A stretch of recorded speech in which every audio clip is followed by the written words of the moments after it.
ஒன்னத்தானே உயிர் நாடி தேடுது.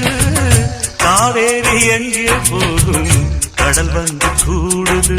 அந்திப் பொழுதில் தென்னங்கிளையில் தென்றல் கூத்தாட மையை எழுதி மஞ்சள் குருவி கையை கோத்தாட.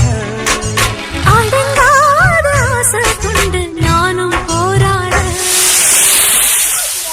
உனக்கென பிறந்தவரை கட்டி பறந்தவ இவதான்.